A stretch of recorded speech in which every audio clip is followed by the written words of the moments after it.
time. You know, we keep wondering if is there going to be anybody else? That question still is not answered. Let's be real. The guy hits Ibiza, stays out until daybreak, dances through a 3-night bender, catches a flight back, and proceeds to dominate Wimbledon twice. So, it's hard to blame the rest of the world for failing to act terrified every time the media starts sounding the alarm. It is hard to ignore that Carlos Alcaraz appears somewhat unfocused and scattered lately. Some claim his social calendar is sabotage. Then the disaster in Miami took place. A player ranked 32, someone with zero right to stand across from the reigning Australian Open king, sent him packing early. This was the youngest athlete to ever grab a career Grand Slam. Yet, he didn't just go down, he collapsed. It felt like his mind was anywhere but on the match in front of him.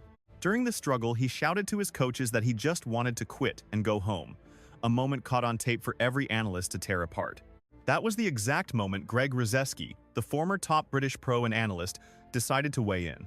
He stepped up to break down why Alcaraz's taste for the nightlife is becoming his own worst nightmare. He seems to be leaning into the party scene way too hard. You need downtime. You need to heal. Getting 12 hours of shut-eye is crucial, but instead it's Ibiza, endless exhibitions, and a wild lifestyle Ferrero fought to tame for 7 years. Eventually, the coach just walked away. For the fans, seeing Juan Carlos Ferrero bail was the most painful part. They split because he demanded more grit and more sleep. It turns out Rusedski might have been onto something. Hit that subscribe button now if you haven't. Things are about to get a lot more awkward. Let's dive in. We should look at Rusedski's core point because it's deeper than just a sensationalist headline. He wasn't just venting or trolling for clicks. He broke it down logically on his podcast after those consecutive defeats.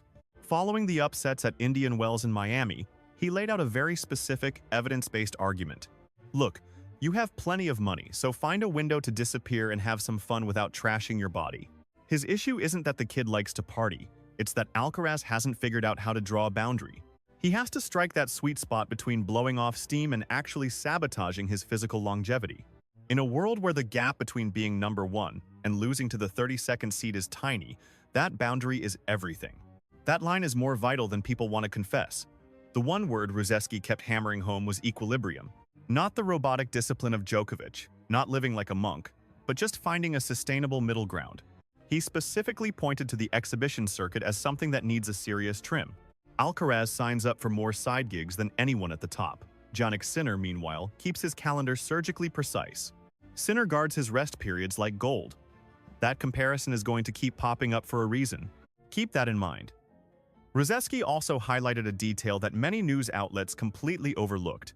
He hinted that the Ferrero breakup wasn't just a simple ego clash or a standard falling out. This was a collision between a growing star and a mentor who'd been there since he was 14. He saw it as a battle over discipline. Most likely, Juan Carlos Ferrero walked because he wanted more focus and more sleep. Ferrero craved a routine. He wanted fewer club nights, fewer pointless matches, and actual respect for the recovery process. Alcaraz admitted he wanted to call his own shots. In the end, those two philosophies just couldn't coexist.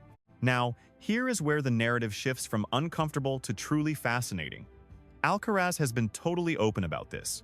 That Netflix special, Carlos Alcaraz, My Way, didn't catch him in a lie. He gave up the details himself. He looked right at the lens and confessed that Ibiza is strictly about going hard and staying out. He went there to blow the roof off. He used the term reventar, basically meaning to push until things explode. Then he correctly reminded everyone that he followed that bender by lifting the trophy at Wimbledon. He repeated the cycle the following year and won it again. So, Rusedski's question is actually quite valid. Has this lifestyle actually damaged his career yet? The stats say no. He's 22 with a career slam and the top rank. Forbes lists him as the highest-earning active player in the world. Clearly, he is doing something very right. The real worry is whether the bill will eventually come due. That is a much heavier conversation. Ferrero offered the most chilling take in that documentary. He put Alcaraz side by side with Djokovic. He focused on the massive discipline gap, admitting the chasm was so wide it made him doubt if Alcaraz could ever become the greatest. This wasn't some casual remark. It came from the mentor who'd been by his side since puberty, witnessing every grueling session. He understood the kid's full potential, yet sat there voicing real fears that he might never actually hit those heights. Alcaraz simply met that news with a shrug. He explained that while his staff remains overprotective, he's maturing now, claiming he's finally calling his own shots. He's hell-bent on following his own path, a bold stance at 22 that often turns into a bitter regret once you hit 27. Fellow pro Roberto Bautista Agut, a veteran who's shared the locker room for years, delivered a blow far blunter than any analyst. He argued that championship titles remain out of reach for anyone crawling into bed at 7 in the morning. This wasn't just about a single wild night in Ibiza after a trophy win. He meant a lifestyle habit. Then Tony Nadal spoke. The legendary coach who led Rafa to 14 French crowns analyzed the coaching breakup, citing issues far beyond mere sport. He offered a sobering comparison. Initially, the mentor dictates every move while the youngster simply obeys the script. But once the checks get massive and the fame explodes, the power balance pivots. Suddenly, the athlete starts viewing themselves as the ultimate boss. Often, the hard truths that made a coach essential become the very things a star eventually refuses to listen to. This isn't an attack on his personality, it's just the standard evolution of power in the pro game. Then there's Sinner, the essential counterpoint. You won't find that guy partying on a Mediterranean island. His leisure time means retreating to the quiet Italian Alps for family dinners and getting 8 hours of rest. He treats physical downtime with surgical precision, having ditched those lucrative exhibition matches a long time ago. To him, the tour is a strategic war requiring energy conservation, not just a list of weekly stops to endure. Consequently, the Italian is hunting down the top spot at a speed that's starting to turn heads everywhere. As the clay swings start, Alcaraz faces defending over 4,000 vital ranking points. From Monte Carlo to Paris, he's basically trying to repeat a nearly perfect run from last season. Meanwhile, Sinner's early 2025 hiatus leaves him with 0 points to protect during this crucial window. The cold, hard numbers are terrifying. One slip-up on dirt could see the Italian snatch world #1 before Roland Garros, making those earlier warnings feel incredibly prophetic.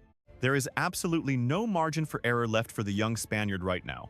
He must remain razor-sharp and in peak physical condition for several grueling months without any lapses. Yet, the frustrated kid who sulked off the Miami court begging for home doesn't look like that warrior today. His latest mentor, Samuel Lopez, took the reins post-Ferrero and scrambled to downplay that public meltdown in Florida. He admitted the star must master his emotions, noting that quitting mid-match broadcasts a vulnerability that rivals will surely exploit. Still, he preached calm, insisting the staff understood the underlying context, a classic bit of PR damage control. Of course, that's a far cry from saying everything is actually fine. People are so obsessed with the partying that they're missing a much bigger piece of the puzzle. His brand empire has skyrocketed to staggering levels over the past 24 months. Forbes lists him as the sport's top earner, banking more from deals and titles than Sinner or anyone else. With that kind of wealth, it's tempting to just step back and live the high life. He's now the face of Danone, Evian, and those luxury Sunreef yachts. Babolat even created a signature gear line bearing his famous name. He snagged a luxury boat following Nadal's advice, but these toys only matter when they start draining his focus and practice hours. Yet, one crucial question remains largely ignored. Are these breaks actually for resting, or just corporate obligations disguised as some well-earned time off? Ferrero dropped hints about this during the documentary. His fears weren't just about clubbing. He was terrified by the whole circus surrounding the star. Constant marketing, media tours, and show matches eat away at his focus, meaningless noise that does nothing to sharpen his professional game. Those doubts didn't just vanish once Ferrero walked out. In fact, without the one man willing to say no, these problems now have a terrifying amount of room to mushroom. Then there is the psychological toll Rusedski hinted at but never unpacked. Following his defeat to Medvedev, he shared a thought that rattled the community. He confessed that the burden of being the hunted was finally wearing him down, a startlingly human and honest admission. Holding that top spot means every challenger plays without any fear, knowing they have everything to win and 0 to lose. This serves as a major red flag. Icons like Djokovic, Nadal, and Federer reigned because they possessed more than just elite fitness and technical brilliance. They nurtured a borderline obsessive fixation with the crushing weight of expectation. They drew strength from the pressure rather than letting it bleed them dry. He is only 22 years old. With time, perhaps he will develop that same psychological fortitude. For now, the cocktail of mental burnout, a relentless tour, branding deals, and a lifestyle his old mentor publicly slammed is reshaping the champion. This version of the star appears genuinely fragile for once. The upcoming clay battles in Monte Carlo on April 4th will reveal the truth. Exactly 12 months ago, he arrived at this same tournament facing nearly identical scrutiny.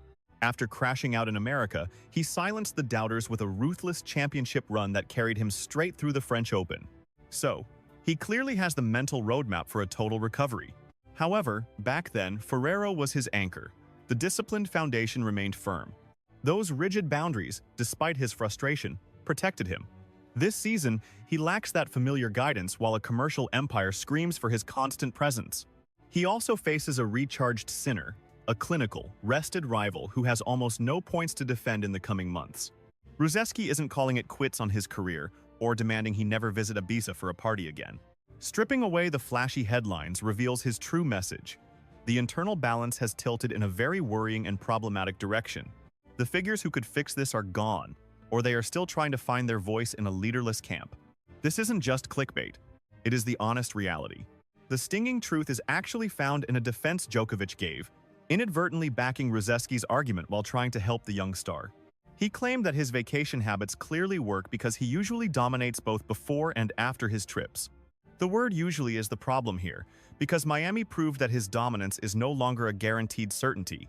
In a rivalry as surgical as this, even the smallest gap gets exploited. He remains the most gifted player on this entire planet. Winning 7 majors by 22 isn't a fluke, and nobody with a brain is suggesting that it is. But Rusedski finally voiced the hard truths that most analysts and insiders have been far too scared to mention.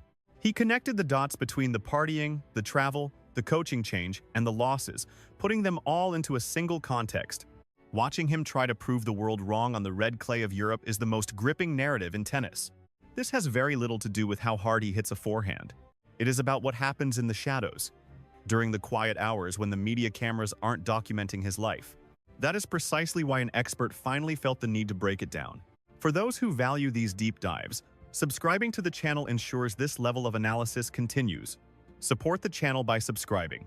Viewers can share their opinions below whether Rusedski is spot on, totally off base, or somewhere in the messy middle. This should be shared with anyone who believes the conversation around the star is simpler than it actually appears. Catch you next time.